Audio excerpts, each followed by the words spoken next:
Firstly, we're going to actually, I'll introduce myself. My name is Natalie. For new participants and anyone watching this recording back, I'm the Learning and Training Coordinator at the Hub.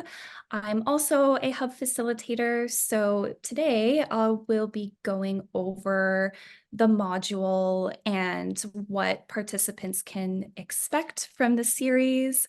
We're going to go through a demo of the module, and I'll include some of my facilitation best tips and practices that I have learned over the years. And we're going to learn how to incorporate the corresponding digital resources like the facilitator guide and the journal. And in terms of an overview, this three-part series helps youth maintain healthy relationships with social media and overall well-being.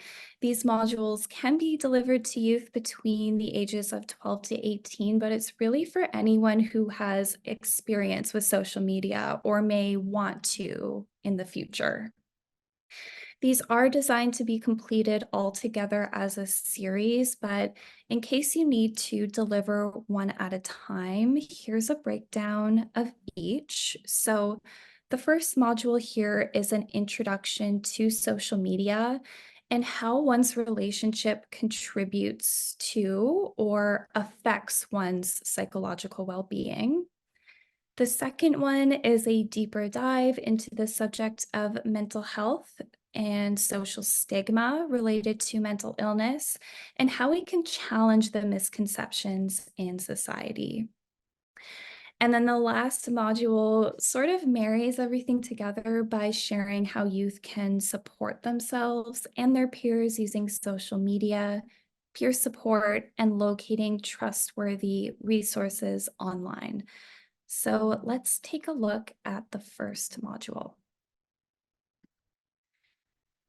So you'll press the Start Module button, and here is the first page. So all modules have 5 standard introductory pages, starting with a welcome page. So just to share how the module works with the guide, you will have page 1 of the module open, and this is what your participants see. And then you'll refer back to your journal, or sorry, facilitator guide. And then you will go to page 1 and read the script and follow the instructions. So it's really an easy way to make sure that participants are getting the most out of the program and you as well. So we'll start with the Begin Module button. And you can just let your participants know what you're going to be covering throughout the session. And then check-in questions allow everyone in the group to sort of get to know one another and feel more comfortable sharing. I really like this check-in question. Share your name and a social media platform you use often and why you enjoy it. You can prompt these by sharing your answer first and then inviting everyone to share in a circle format. Here we ask the group to set ground rules for the program. So rules of engagement are guidelines that make participants feel safe, and they can kind of share what they want the space to look like for the session. So this could be something like being an active listener and not talking over one another. And as participants offer their responses, you can enter them in the spaces provided, and they will stay there until you exit the module.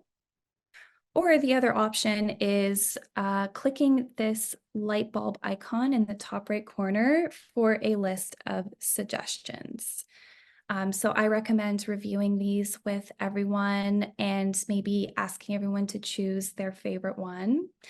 And these ground rules can be reviewed at any point during the program.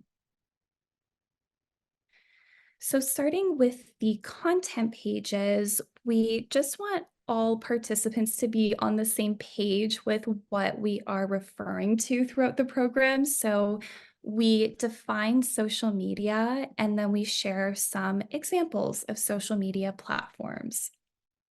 If you want, you can encourage dialogue by asking what some new platforms are that they like to use. I feel like there's always new ones coming out, and this is a good opportunity for us to learn too.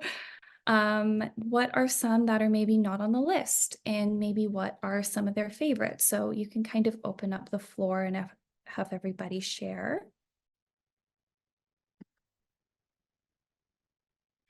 And this is an introduction to journal moments. And we include journals because it further ignites reflection during the learning process. There's always 2 or 3 throughout each module.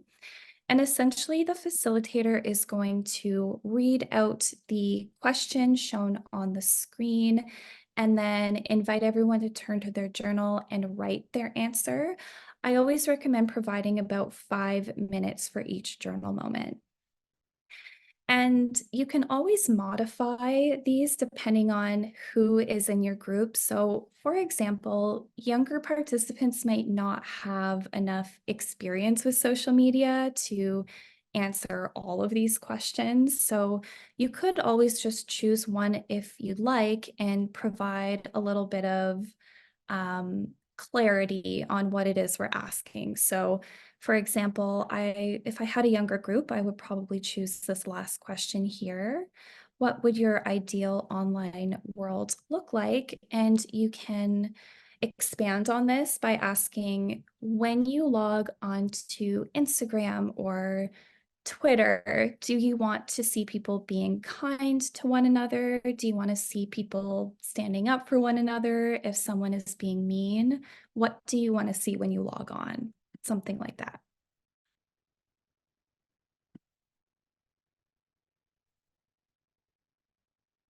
Great. So this is really interesting to me. We found that 90% of teenagers around the world have a social media account.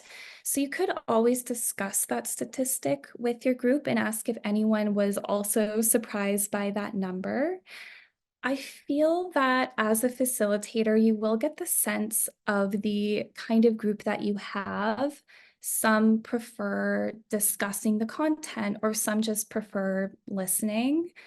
Um, we also have a video here, which is about other teenagers' experiences on social media, like why they use it, what they like about it, or what they might not like about it. And the point of sharing a video like this is showing that other people their age might have similar experiences to them. And this really fosters a sense of community and relatability among your group.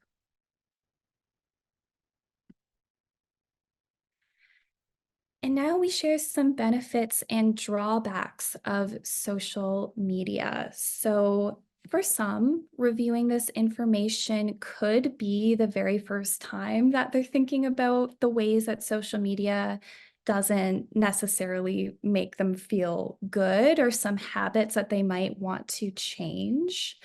So the text in the facilitator guide uses judgment-free language while also discussing the facts. So here we're simply laying out potential drawbacks and potential benefits.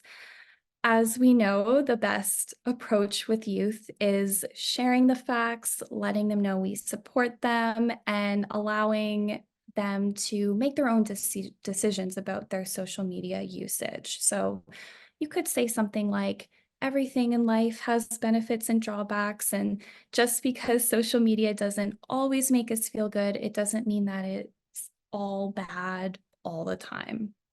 And then, of course, it's important to highlight the benefits and the way that it can make us feel connected, the way it could give us an outlet, and it can be beneficial for our mental health.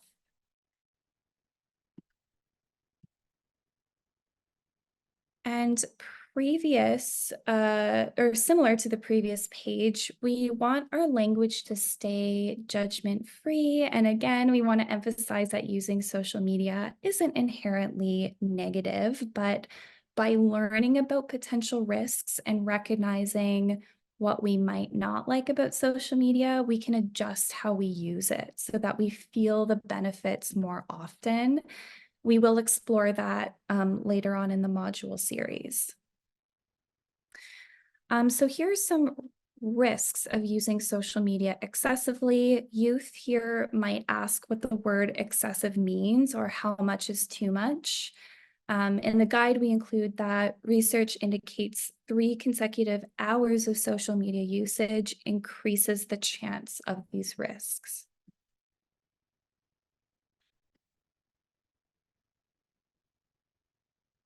And continuing with the theme of reflecting on one's relationship with social media, we get into some specific examples of how it could make us feel. So you can read out these lists. You can ask if anyone can identify with feeling this way when using social media. And you can also ask, open up the floor. Youth might have some more experiences and examples to share for each section here.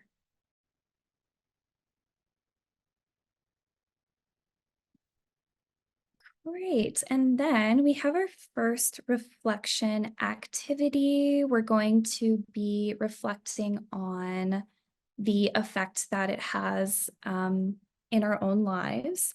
And as always, I do recommend highlighting that this is not a test, but these questions are specifically written to promote reflection and dig a little bit deeper into how they feel so we can better understand how to find more balance. And again, that's something we'll cover in the next module.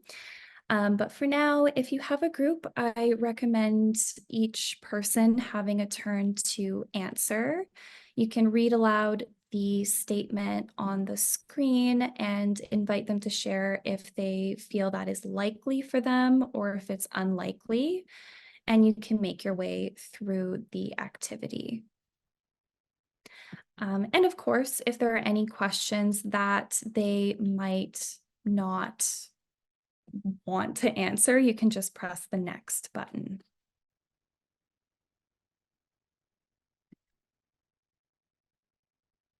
And then this journal moment is sort of based on what they learned in that reflection activity. So, are you satisfied with your use of social media? How much time on social media is too much? And how do you know? And how has social media prevented you from doing the things that you like? And of course, with journal moments, the participant can answer in any way that they feel best. They could write, they could draw. I had one participant write song lyrics once, which was really, really cool. So really whatever allows them to reflect on the content is what we want to promote. For this activity, I would recommend doing this together as a group. You do always have a practice your learning activity at the very end of modules. There are instructions in the journal if they want to do this on their own time. They can do it as much as they would like. And we share a handful of examples of social media posts, and some are considered more high risk or unsafe things to post online because they might include personal information, like contact information or their location. And then others are perfectly fine things to post. So for each one, you're going to invite the participant to select whether they think it's a good idea to post it or not. And we do share answers for each one. So for example, this post is unsafe as it exposes a location that you're frequently at. You'll read out the post, invite everybody to share what they think about it. This post is safe as it is general and doesn't expose any personal or sensitive information. So I really like this activity. And each module concludes with a sharing circle. This is not mandatory. This is only if everybody feels comfortable sharing. If they are comfortable, they can share something that they learned about themselves today. And you as the facilitator are also welcome to share as well. So we've reached the end of the module, so we'll select the end module button and you're sure you want to leave. And then you're brought to this record of participation page. This is just a general record so that we on our end are able to collect data on usage of the modules. And, every quarter or every year, if you're ever interested in how many people have viewed the program, you're welcome to reach out to us and look at the numbers. But essentially, what you're going to do is enter in how many participants were in your group and what the age range of your participants was. And then you'll be able to hit submit. But if you're like me and you really like practicing a session ahead of time, which we do recommend, and you weren't actually working with participants, then you can select the facilitator training button in the bottom left corner here, and there will be no record of completion for participants. It'll only be for you. Youth mental health, the second module in this series. So we do have those same standard 5 introductory pages where you welcome everybody to the session and then review the topics that you're going to be going over. And then just revisiting the rules of engagement page for a moment, I will mention if you're working with the same group and doing more than one module together, you don't have to do the rules of engagement each time. You can skip this page if you have a group that is already familiar with the ground rules. And then we start here by defining mental health and provide examples of some things that we as humans are able to do when we are feeling generally well. Now, it is a priority when discussing mental health that we use more neutral and non-stigmatizing language. We have you covered in the facilitator guide by essentially clarifying that having a healthy state of mind is like having a strong base that helps you enjoy life more and also allows you to handle tough times better. It's very normal to have days when you don't feel as happy, and it's normal to experience emotions that are difficult to feel.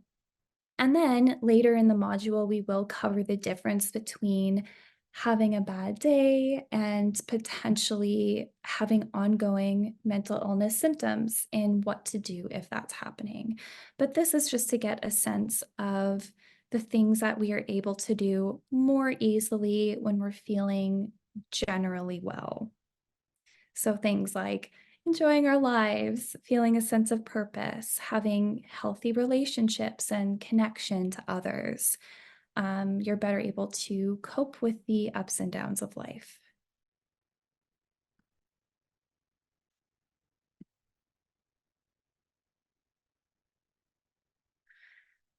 And this journal moment will allow everyone to reflect on their own mental health and what activities might make them feel good and how they tend to support others if they notice that somebody else in their friend group or someone else at home maybe is going through a tough time.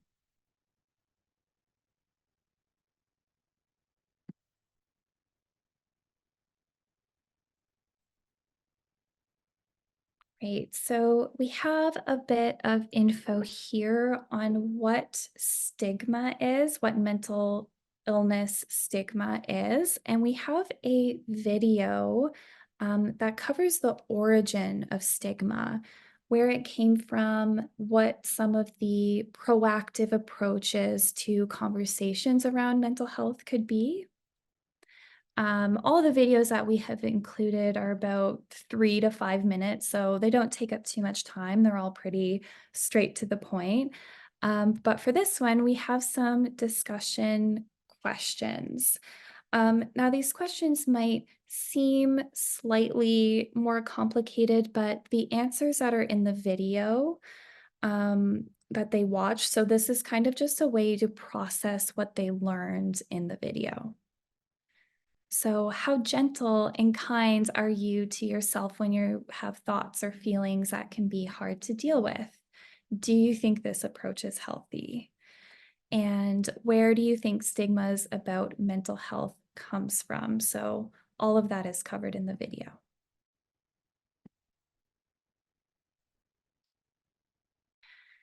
And here we share some of the signs and symptoms of mental illness. We share that they can vary depending on the person, disorder, or situation, or other factors.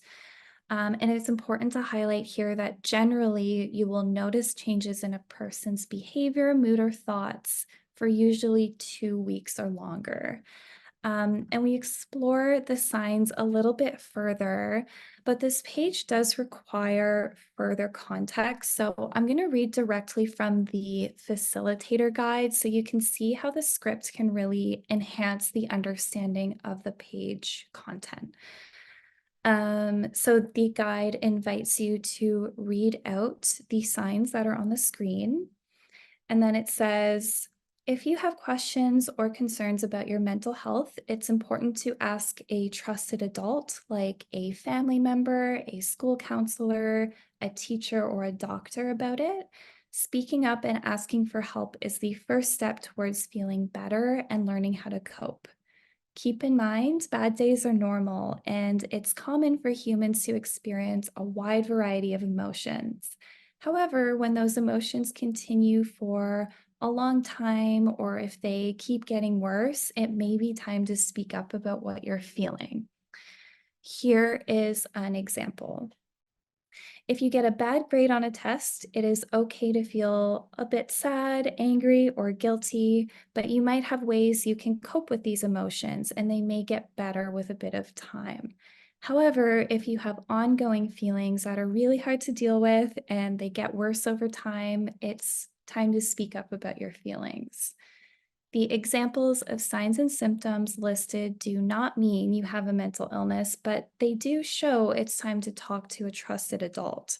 Only a doctor, like a general practitioner or a psychologist, can diagnose you with a mental illness.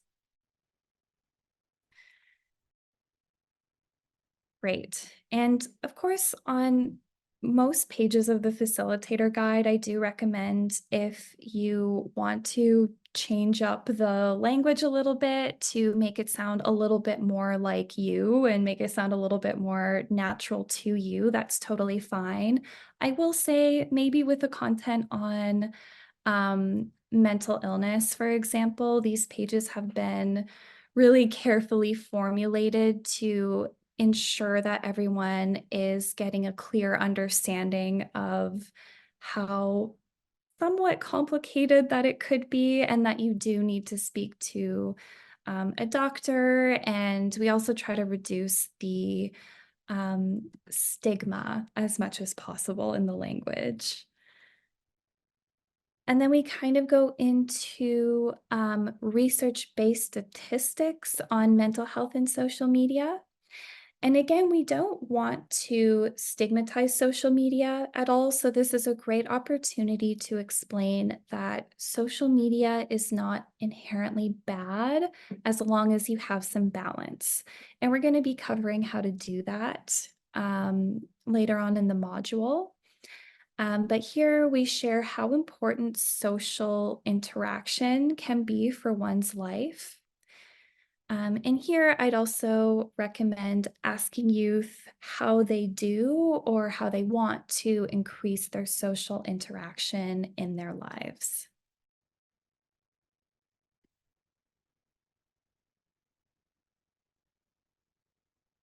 Here we go into how to increase self awareness. And to sort of clarify what self awareness means, you can say something like, these are examples of social media, or sorry, self-awareness related to social media use, and some questions that you can ask yourself to learn more about what your online experiences are like and how it makes you feel could be: what motivates the decision to click on a post or share or respond to it?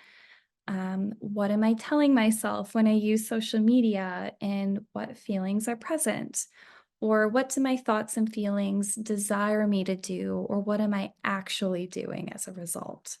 And again, for maybe younger folks, it would be helpful here if you share a couple examples from your own life.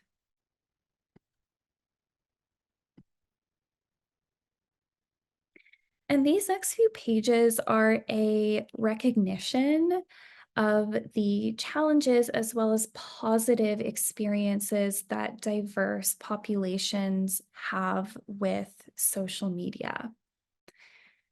And this is a way to acknowledge these experiences for any youth who identify in these communities. And as always, you can ask the group if there's anyone comfortable sharing their own experiences or their own stories. This is a really safe place and a really wonderful opportunity for youth to learn about what social media is like for other people, and to also maybe vent about something that happened that wasn't the best experience, or maybe they can share about a really positive experience that they had.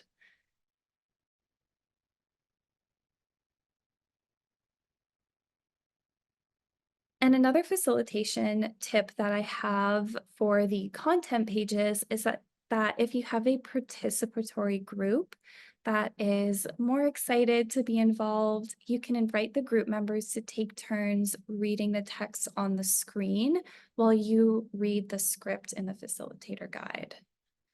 I find that really makes people feel more involved, and more engaged. So for this group reflection activity, you can read the statement and select which answer applies to you. So keep in mind there are no right or wrong answers, and you can keep us or skip a question if you don't feel comfortable answering. So this is very similar to the activity in the previous module where you read out the statement and either somebody might volunteer to answer. Um, but usually for topics like this, it's generally harder for people to share in front of others if the material is more vulnerable or personal. So if there isn't anyone who wants to answer, you can make it more general by inviting the group to share how they feel about the statement on the page, or if they think it is healthy or helpful. Or they could even suggest an alternative, or potentially more healthy strategies. So, if it is more of a vulnerable activity for people, they can just talk about maybe ways that it could be modified, or if they think it's healthy, or if they think it could be changed, just so people don't have to dig super deep if they don't want to. Generally, with these modules and really any other hub module, you will be able to tell if people are not feeling super comfortable. And of course, we don't want to push anyone out of their comfort zone. What we always say is stretch, but don't stress. So encourage active participation, encourage people to dig a little deeper and think about how they feel, but definitely, of course, you can't make anybody answer anything that they don't want to, which of course is common sense, but it's worth just mentioning. Um, and here we have some more discussion questions. These aren't mandatory. If you have a group or individual, again, who doesn't really like these kinds of activities, but they are here if you need them. Discussions are a very effective way for people to leave with a deeper understanding of the content.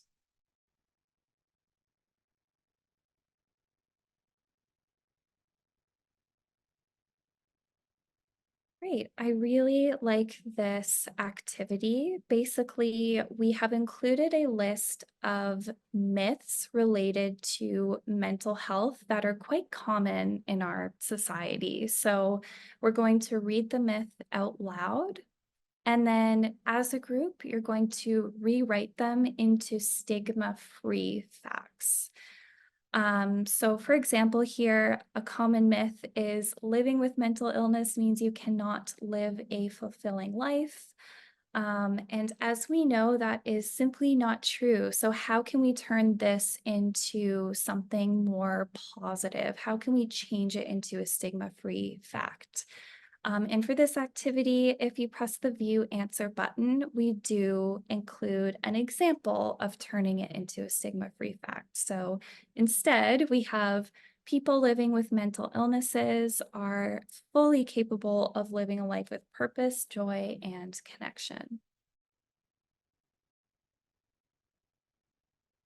Another common misconception is that people with good mental health never experience stress and difficulty and life. And if you remember from the first page of this module, we covered that it is very, very normal for people living without mental illness to also experience stress and difficulty.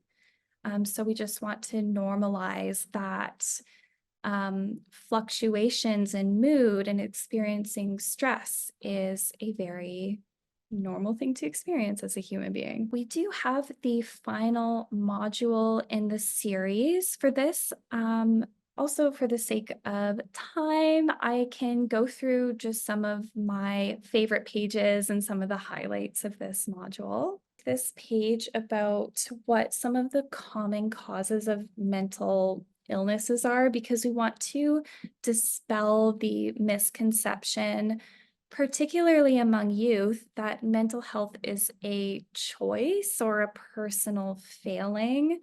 So contrary to this stigma, various factors contribute to mental health issues, and it's no one's fault. So these causes can include trauma and post-traumatic stress. And we share some of the things that people with PTS or people who've experienced trauma often face. And then we also include biological factors. So some psychiatric disorders can run in the family. There are environmental factors happening around us at times. Do we feel safe? Do we feel supported? What are our relationships like? What was our family situation like? These are really important questions to consider. And again, really dispel the misconception that it is your own personal fault if you are experiencing a tough time or experiencing mental illness. And again, we touch on stigma and how this can further perpetuate feelings of anxiety, depression, and other mental illnesses. And we do include in the journal a little bit of information on how to find trustworthy mental health information online, and we touch on it in the module as well. Basically sharing that there is a lot of really great information online about mental health, but not everything is true. Some of it might be contradictory, some of it might be out of date, some of it is false information. So it's really important that we proceed carefully and thoughtfully when determining if online health information is truthful. So here's what we need to ask when we are surfing the web looking for mental health information. And this list is included in the journal as well.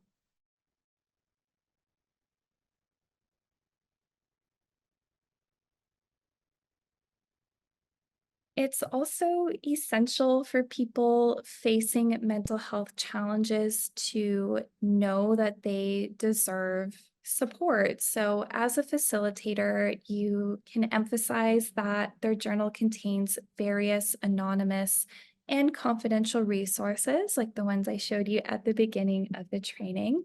And these include support services for Black, Indigenous, and racialized youth as well. We also share a bit about peer support groups online and therapy options for families of various incomes, and free confidential information on health services and distress centers. And we do update those regularly. So we'll go in every once in a while and make sure that those are still up to date. But in the module, you can review with your participants some of the following steps on how to know if it's time to talk about how you're feeling and how important that is. As you know, a lot in this series, we do emphasize the parallel between focusing on your physical health and focusing on your mental health. Both are equally as important. We go through how to prepare yourself to get help. So, what are some of the things that you can expect when you do speak up about how you're feeling? We talk about the benefits of a balanced mental health and, again, some different types of support services that are available.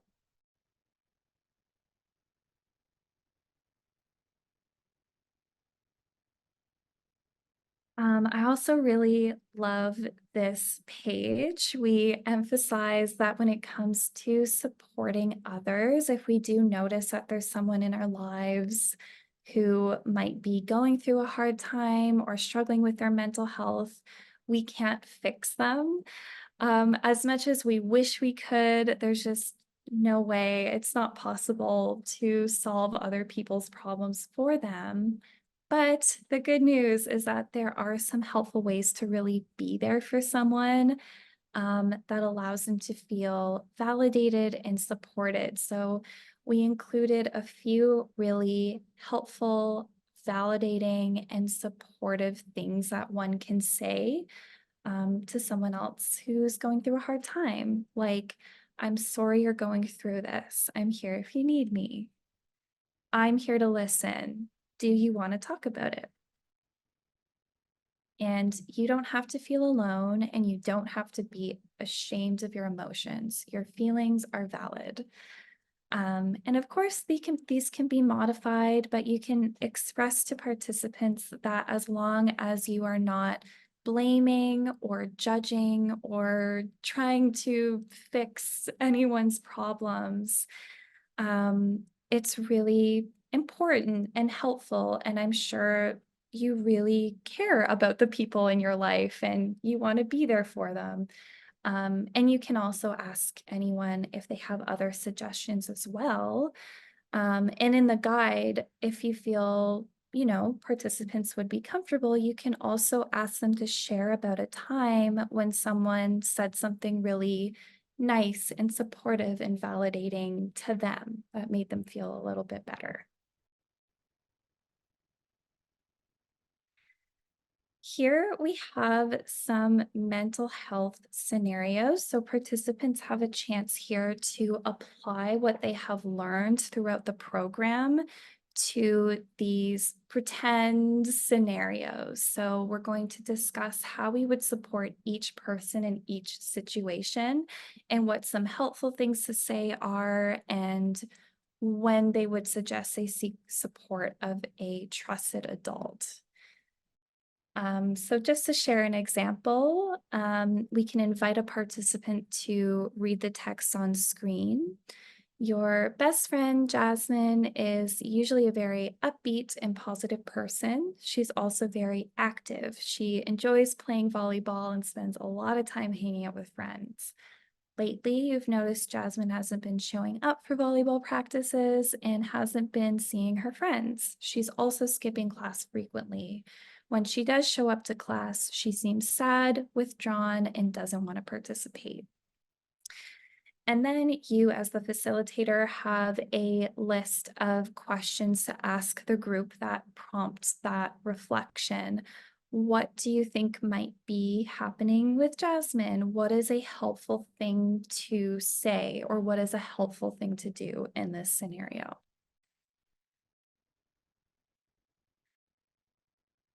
Great. And those are some of the highlights from this module. And that's all for now. So, thank you so much for joining the training today on the Digital Health and Wellbeing series. I have my contact information up on the screen, and feel free to let me know if you ever have any questions about facilitation, or even if you have any comments about the content. I'm always happy to hear from you through email or phone. So thanks again and have a great day.